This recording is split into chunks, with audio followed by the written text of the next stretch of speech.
So hi Larissa, it's great to have you with us today. Thank you. I'm happy to be here. And I'm really excited to speak to you today because you run a creative business, and that's one of those areas. And you often hear these phrases like, "Oh, starving artist," and all of this, and you cross that line between a sort of coach, therapist, artist, creative business. So you cover all of that, but you've made it really successful and helped so many people since you started. So I'm really excited to dig into a little bit more about exactly how you've built that business.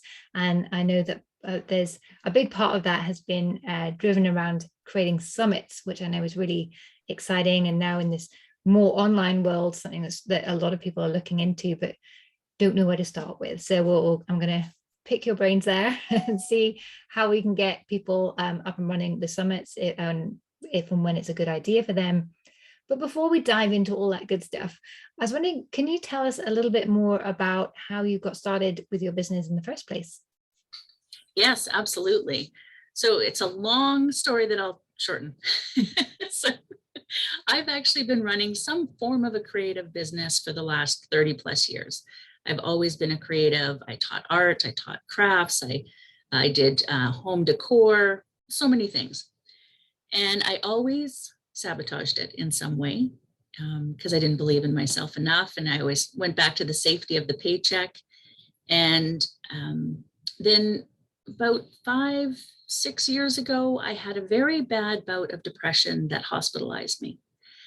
And through the lack of help that was available, I realized I had to do something about it myself.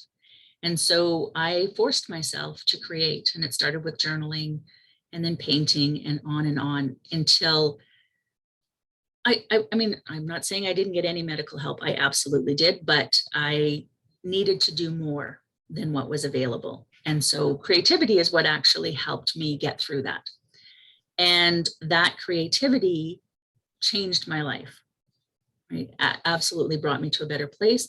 And I realized that if that helped me, it could help other people.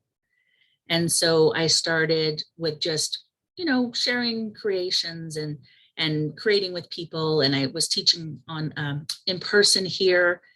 And just before COVID hit, I decided I was going to go online because I wasn't reaching enough people and I wanted to help more people. And I started to add the healing aspect. I have a psychology background. I started to add more about, looking after ourselves, self-care, meditation, journaling to our creative endeavors. And so that's sort of how things got started. And then COVID hit and things took right off.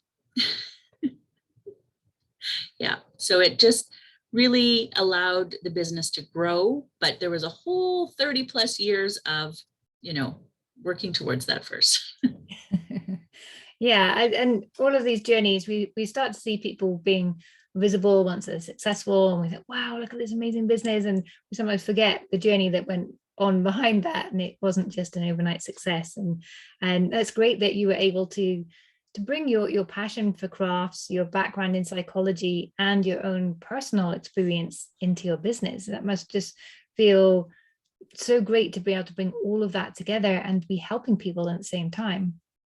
Absolutely. And ultimately that's what I wanted to do, was to help people. And I never really realized how I wanted to help people.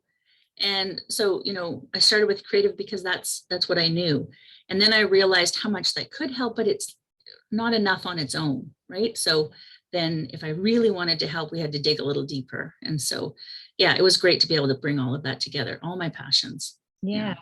So to be able to work with you to kind of get creative and help with the healing, and I guess it's really just connecting with your inner self. Perhaps I know I did my business degree at an art school, and I really missed that, and it was just that opportunity to get a bit creative and see the world through different eyes and experiment a little bit more. It was, I found it very freeing.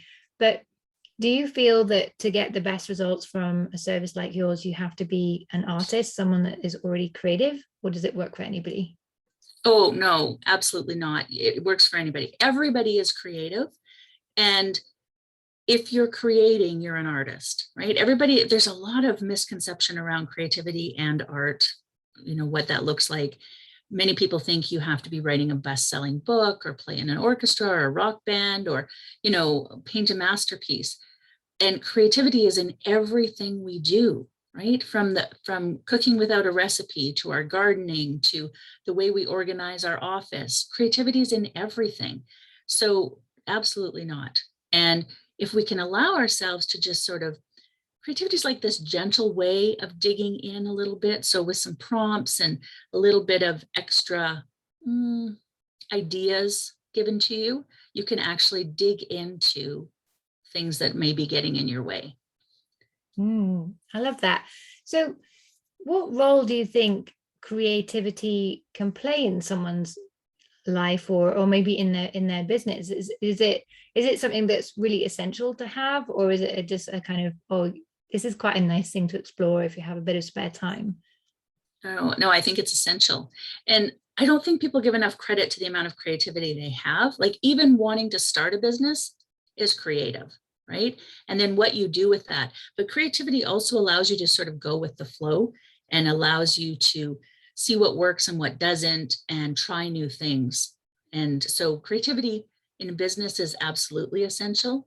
And hence why I've now grown into CreativeU business as well. We've expanded to help creatives build their businesses because creativity is so important. Yeah. So I guess that there is this sort of, I don't know if stereotype is the right word, but that businesses can't be creative, or business people are very straight and structured, whereas creatives are too woo-woo and they can't have businesses. But in fact, you kind of need a bit of the two. Do you feel that's right? And do you know where this comes from in the first place, this idea that business isn't, you have to lose all your creativity? And what's your thoughts on that? Well, I think, I don't know where exactly it switched over, but creatives used to be really revered, right? They were so important in our culture. And somewhere along the line, they became less important. And getting a job and working hard was so important. And that whole starving artist archetype came about where, oh, if you're creative, then you're going to starve. You can't make a living off of that. You can't. And yet people who work for themselves are creative, right? And people who are now in high demand in corporate jobs and things like that are creatives, people who can think outside of the box, people who can expand on things and don't just follow along. Those things are becoming more and more important in the corporate world and, of course, in your own business, but unfortunately are not yet being taught in the schools because it's been dropped in so many ways. All that creativity is being dropped, right? Art classes and music classes and even just outside recess time and things like that are being dropped in our school system. And yet it's so important in the corporate world, we're missing something. So no, creativity is important everywhere. Yeah. So it looks like we need to really find those spaces and opportunities in our life to try and bring some of that creativity back. Absolutely. Wherever we can. Start with the little things. And I'm not going to ask you to paint a masterpiece. I am not about the finished product. We're all about the process, and what that can offer to you. Yeah. And I used to love doing my art because you really would just get lost in it. You can't think about anything else. And it is just, you just relax and yeah, I just get whisked away. Unfortunately now my creative endeavors are restricted to birthday cakes once or twice a year for the kids. But now they weren't boring grown-up ones, but anyway. But yeah, that's really interesting. And you mentioned that it used to be something that was revered, and it just made me think back to someone like Leonardo da Vinci, who just was so creative and yet was this amazing mathematician at the same time. And then I discovered that in those days they didn't trust the water. It was just after the plague, so he was drunk the whole time as well. They only drank wine. I was like, wow, that is, everything that we think is bad or can't be mixed, they made it all work, and he was a complete genius. Mm-hmm. And I think you'd find that of a lot of the the artists that we consider the masters, you know, if you look at, they have a very mixed background, and things were very different then in how they treated artists and things like that. Art schools were so important, and what they did, and they would have sponsors who would, you know, sponsor their work so that they could continue painting or writing and things like that. And we don't really do that much anymore, and it's really too bad. Yeah. I remember Yeah. listening to a guy called Dr. Nick Hall, and he was explaining that, you know, there's no such thing as too much stress. In fact, stress can be really good for us. It's when our character is formed. It's when, you know, often we do our best work under the pressure of a deadline. He said the problem is when there's not enough counter stress. So if we're at our computers all day and working with words, then we need to do something that is the complete opposite to that. So painting or having a walk in nature or something the complete opposite. Or if your job is walking all day, then you need to do something like the opposite of that. So perhaps reading or something just different. So having this blend is really important, not just for amusement, but just for keeping our sanity and keeping our mental health in check as well. Oh, absolutely. And I talk about that a lot, you know, that creative rut that we sometimes get into, especially if we've, you know, fine-tuned one type of creativity. Like if you're a writer or a painter, just do something different, do something completely different. And it opens up creativity for you. If you are someone who sits at your desk, even just doing something like picking up a paintbrush or, you know, a pencil to write something or sketch, all of those things, picking up a musical instrument can really change your outlook on so many things. Yeah. I love that idea. I'm going to have to reassess my days now. So tell me more about how you've managed to turn this great mix of tools and experience that you have and turn that into a business. Was it something that you decided, okay, this is now going to be my business, and it started to work? Or were there any kind of milestones in that journey or anything interesting that popped up along the way? So many things. You don't just open your doors and go, oh, look, I'm successful. Like I said, it took me 30 plus years to get to this platform where I am now, in this sort of niche that works for me, which is the most important part, but offers something to others. And even that has been growing and changing. And I started with just creativity and then added healing. And one of the things I did to start growing my business, my online presence, because teaching in person is completely different. I didn't have an email list or anything. I started summits because I needed to grow my email list. So that was the number one reason I held my first summit. And I learned so many things doing that. And then from that, was able to fine tune that. And now my business, I still do my healing with creativity, but I've now added a component of teaching summits so that other people can build their business and have it grow the way I did. Because summits are not for everybody. That's the very first thing we'll talk about, but it is a really great way, if you have the organization skills and a few other things, to grow your business. But even that was not like, okay, I had a summit, everything's wonderful. No, my first summit was a lot of learning. And so, you know, and every time you fine tune it a little more, you do a little more, and things grow a little more.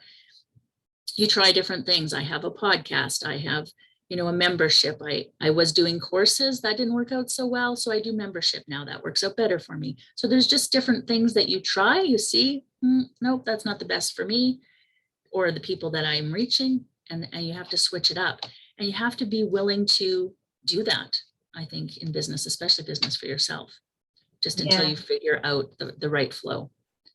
Yeah, I love that you mentioned that, because I think it is really a process, but part of that process isn't linear at all. It's all an evolution and learning and discovering what works and what doesn't, and what you enjoy and what you don't enjoy, and who you love working with and who you think, oh my gosh, never again, along the way.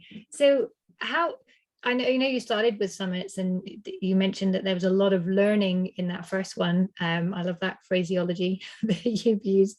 But you've done so many summits since then. It's obviously something that works for you and that you enjoy. But you mentioned that isn't for everybody. What kind of business or type of business owner do you think summits really suit well? I think summits can be great for anybody growing an online business because you can really run a summit on any topic. But you really you need to be highly organized. That's a very important piece. You need to be able to juggle a lot of balls at the same time. And I can help you with that. I can help you learn to juggle some of those balls, but you need to be open. You need to be a people person. You need to want to talk and collaborate with other people, because that's a super important part. You are dealing with, it's like herding kittens. You have so many people that you're talking to and you need things from and you're giving to, and then you have to share. There's a lot of moving pieces. So I think any business can benefit from a summit. It's a great way to build your email list. Over time, you can earn a lot of money from it. I wouldn't say their first summit, some people do, but typically it's more about building your list, building your network, right? Building those network of people that then offer other opportunities for you. And that's been an amazing thing for me. But I think, like I said, anybody can host a summit and can benefit from a summit, but not everybody should run a summit because of those moving pieces. And if you're not someone who can juggle a lot of balls in the air, who's not highly organized, who doesn't have a lot of tech, if you're not tech savvy, maybe it's not the best for you, because you can definitely hire out for a lot of those pieces, but then you have to think about your return on investment, right? Mm-hmm. So those are some things to think about. Yeah. And how long is there like a typical length for a summit? I've seen ones that are just a day, others that go on for several weeks. Is there any, have you noticed any time frames that work better than others? I've found for myself that it depends on what you're sharing. So my summits that are very niche down, like I did a summit on writing, specifically on writing. That one was only 3 days because of the, we're really compact and we're talking about one subject. Don't overwhelm. But I also do healing with creativity summits that are 13 days long, because there's so many workshops. They're actual workshops, right? Not talking heads. We're doing it. You need time to do it. So allowing that time to actually do the work. So it really depends on what it's for. Talking heads, I would keep it short. Workshops a little bit longer, but they can really be from 1 day to, a month or more. It really depends. Yeah. So I guess know your subject, know your audience, what works, yes. and experiment. Yeah. I guess it's something else that evolves is how that summit will pan out for the second or third or fourth iteration of it. Yeah, and it gets fine-tuned each time, right? You learn how to deal with people a little differently. You make sure you have all your expectations up front for people. You have contracts. You are very clear with things because you know what to expect. The more you do, the more you learn. Yeah, as in everything. Yes, yes. And how long, if you wanted to put on a summit, so someone's listening, it's like, that's an amazing idea, that would fit so well with my business and my idea. How much of a run up to that do you need? Is it something that you could turn around in a month or 6 months? Is there any guidelines there? You absolutely could do it in a month. I don't recommend it.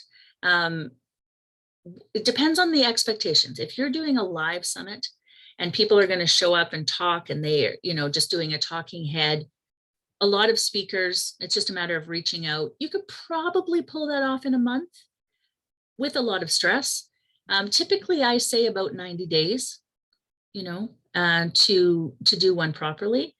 And if you're having your presenters video separately, and then you have to bring it all together and edit it and do things like that, you have to factor all of those things into that. So I would say, to be on the safe side, expect 90 plus days to put on a summit.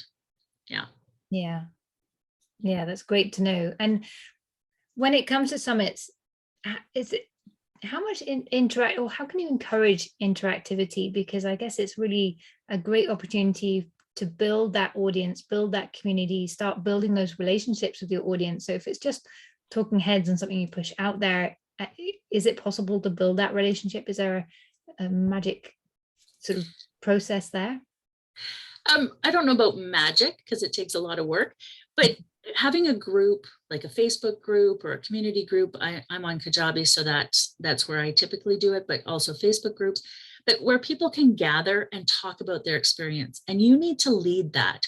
You need to, send out emails saying, what was your favorite thing about today? Post it here, and then get that engagement going and be part of the discussion. Have your presenters be part of the discussion and really engage them, because they're not going to do it on their own. Your attendees are not going to just show up and tell you all the wonderful things and be engaging all by themselves. You need to lead that engagement. Yeah. So you mentioned their presenters, and I guess while summits might not be for everyone because of all the moving pieces and all the organization, I guess everyone could be part of a summit. They can feature on a summit. Do you have any guidance from your perspective, or what would make, if someone wanted to be on a summit, what would make them a great guest or a great presenter? Yeah, there's so many different types of summits out there. So yes, you absolutely, anybody can be part of a summit. Typically what people are looking for though is an email list, right? That's not one of my requirements, and I could get into a whole slew of reasons why, but most people who run summits want a fairly large email list. So you can start with speaking at different things that are not summits. However, you want to have good camera presence. You want to be able to, just trying to carefully choose my words. You want to be articulate. You want to be able to carry on a conversation with other people, because there's usually an interview component to it. You want to be able to share ideas in a way that is clear and precise and easy for other people to follow, things like that. So having a social presence, because you've practiced, you've been maybe doing your Facebook lives, you've been doing different things where people can see you and go, oh yeah, this is someone I would like to have. Right? That's really important. I think having that ability to talk on camera, which I have to say does not come easily. And I had to do hypnotherapy to start that, but now I do it every day. Yeah, it's definitely one of those. I think the more you do it, the more you get okay with it, and the more you don't worry about if you mess up, because that's fine. People are very forgiving, and it makes you come across as human. And as soon as you kind of move beyond that, then you can just focus on sharing as much value as you can, and it happens over time. I mean, anyone listening to the show will know that I'm probably still not as smooth as I could be, but hopefully you still get the value from these, and that's what the main thing is just getting out there, practicing, sharing value, and learning as you go as well. Yeah, absolutely. That's the biggest part. So do you think summits is always going to be a big part of your business, or is there anything else left that you think, well, I'd actually like to explore this or try something else? Well, I do think summits are going to be a part of my business because I enjoy them so much. I love the networking with people. I love collaborating. I'm very organized and I love making lists. So it's a great way for me to do all of those things. And now we're expanding our business to help people build their own summits and host their own summits and learn from that. So I think that will also be a part of my business, because now I'm going to teach you how to create your own summit. However, I also try other things, right? I've written books, I've got a podcast, membership courses, like different things. So it's not my only thing, but I mean, it could be. Some people have made a business out of that, but it is a big part of what I do. And because I really do love it. I love hosting summits. I really do. Yeah, I think I love what you mentioned there, because when it comes to marketing your business, getting yourself, your business, your expertise out in front of the right people, you don't have to be doing everything. I hear people all the time saying, oh, I have to do this, I should do more of that. And it's that's not it. If you feel that you should be doing something, that you must do something that you don't feel naturally inclined to do, then that's not good marketing. You just need to find those 2 or 3 ways that you really enjoy, because people will feel the difference. So I love that you mentioned that with the summits, it's been like your main, well, I don't know about your main, but a key part of your marketing strategy, because you love it. And that passion obviously comes through, because you've run so many of these now, and you always get such a good crowd together and such great feedback for every summit. And that, I think that's really a nice point to make, that anything you do to promote your business, it has to be done through love. It has to be something that you enjoy, not that you feel it's a sense of duty. Because if you're doing stuff in your business that you feel, oh, I just should do this because, then you may as well just get a job. That's so true. Social media is not my thing. I show up. I love talking, so I'll do lives. But, doing the posts and, all of those proper things that you're supposed to do, I'm so bad at that. I really am. And so, yeah, summits, that is my main marketing, is summits. And then also, because of the networking I've done and the people I've met, that opens up so many opportunities. And I do a lot of speaking now. Yeah. And I think this, you mentioned there this idea of collaboration and partnerships, and that's one of the big opportunities, I believe, for small businesses, is these collaborations. We can't do it all on our own, where there's only so many people we can build in a network. But if we can tap into other people's networks and have them tap into ours, and collaborate in that way, and create something that's bigger than we could do on our own, then that's really exciting. And it's and it's more fun too. I know whenever I've done collaborations and partnerships, I really enjoyed that. When you work mostly on your own as your kind of day job, then it's nice to have these moments where you get creative and invite other people into that party. So I love that you mentioned that. Yeah, and I think it's so important. I often get asked the question, why aren't you worried about competition or people stealing your ideas because you do the same thing? And no, collaboration allows us to all grow, and we all do it a little bit differently. So I have a lot of, creatives that do healing with creativity in my summits, but we all do it a little differently, and we learn from each other. And then that opens up new opportunities. So I've never been afraid of that. It's all about the expansion. Yeah, I hear that a lot as well, that this idea that, oh, but someone could steal my idea. It's like, well, if they could really take your idea and make it in a business that easily, it's not a great idea.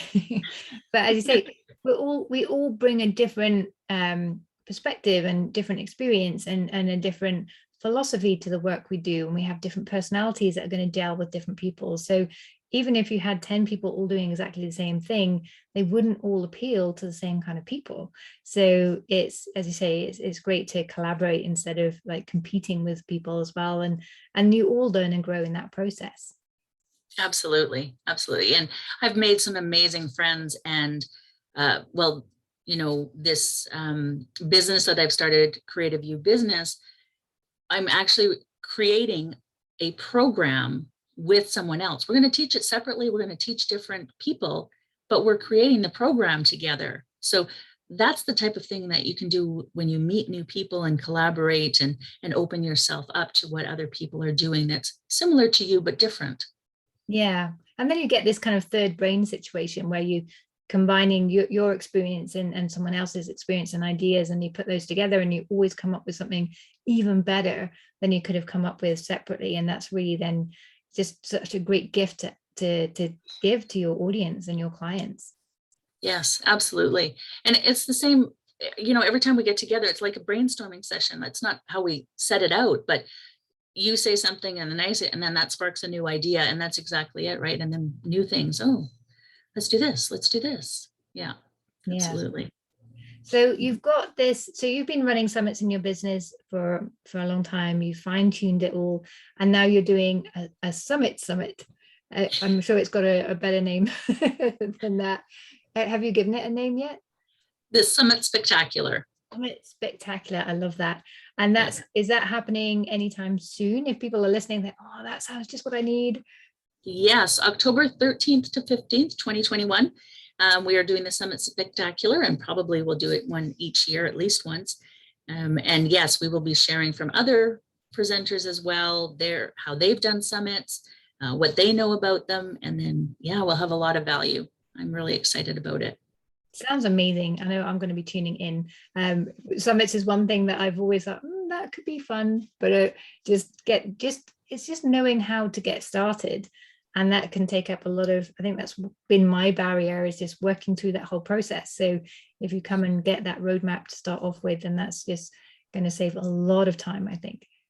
Yes, absolutely. I think there'll be a lot of value. And then you can see, is this something I can really do?